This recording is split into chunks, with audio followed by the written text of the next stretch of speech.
Chapter 13. The Inn of the Red Crawfish. They walked and walked and walked until at last, towards evening, they arrived, all tired out, at the Inn of the Red Crawfish. "Let us stop here a little," said the Fox, "that we may have something to eat and rest ourselves for an hour or two.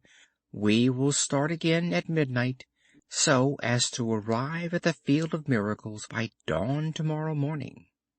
Having gone into the inn, they all three sat down to table, but none of them had any appetite. The cat, who was suffering from indigestion and feeling seriously indisposed, could only eat 35 fish with tomato sauce and 4 portions of tripe with Parmesan cheese, and because she thought the tripe was not seasoned enough, she asked 3 times for the butter and grated cheese.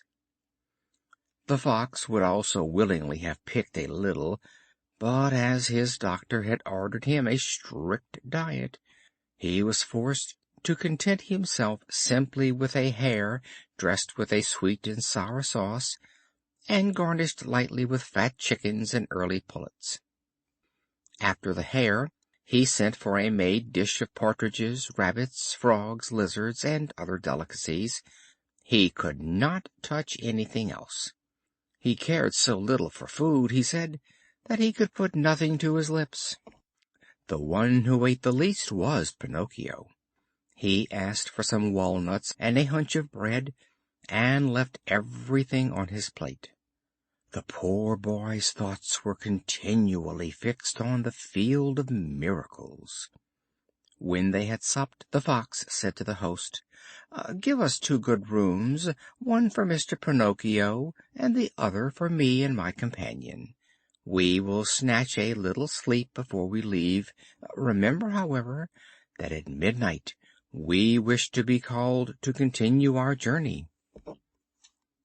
"Yes, gentlemen," answered the host, and he winked at the Fox and the cat, as much as to say, "I know what you are up to. We understand one another."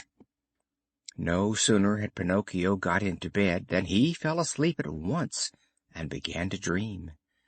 And he dreamed that he was in the middle of a field, and the field was full of shrubs covered with clusters of gold sovereigns. And as they swung in the wind, they went zing, zing, zing, almost as if they would say, "Let who will come and take us." But just as Pinocchio was stretching out his hand to pick handfuls of those beautiful gold pieces and to put them in his pocket, he was suddenly awakened by 3 violent blows on the door of his room. It was the host who had come to tell him that midnight had struck. "Are my companions ready?" asked the puppet. "Ready? Why, they left 2 hours ago." "Why were they in such a hurry?" "Because the cat had received a message to say that her eldest kitten was ill with chilblains on his feet, and was in danger of death." "Did they pay for the supper?" "What are you thinking of? They are too well educated to dream of offering such an insult to a gentleman like you." "What a pity! It is an insult that would have given me so much pleasure," said Pinocchio, scratching his head. Then he asked, "And where did my good friends say they would wait for me?" "At the Field of Miracles tomorrow morning at daybreak." Pinocchio paid a sovereign for his supper and that of his companions, and then left.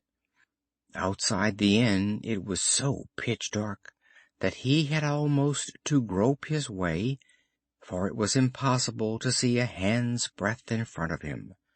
Some night birds flying across the road from one hedge to another brushed Pinocchio's nose with their wings as they passed, which caused him so much terror that, springing back, he shouted, "Who goes there?"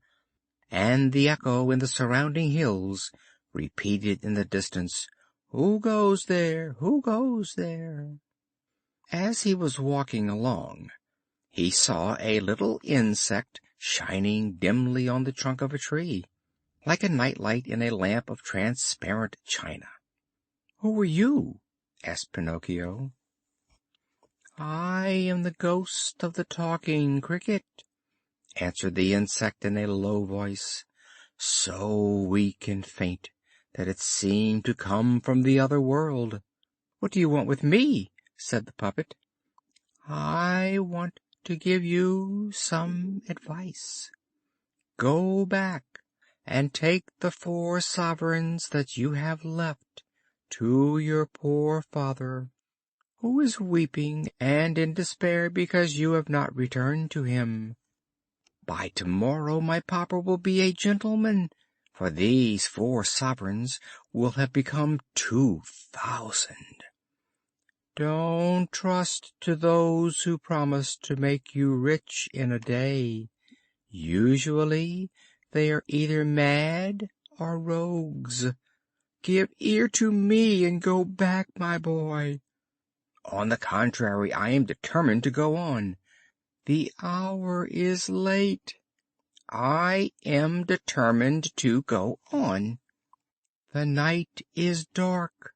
"I am determined to go on." "The road is dangerous."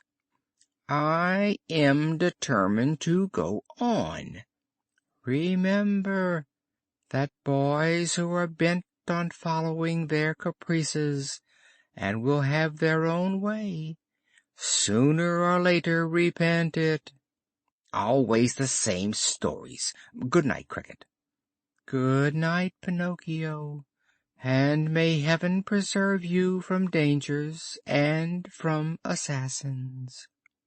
No sooner had he said these words than the talking cricket vanished suddenly, like a light that has been blown out, and the road became darker than ever. Chapter 13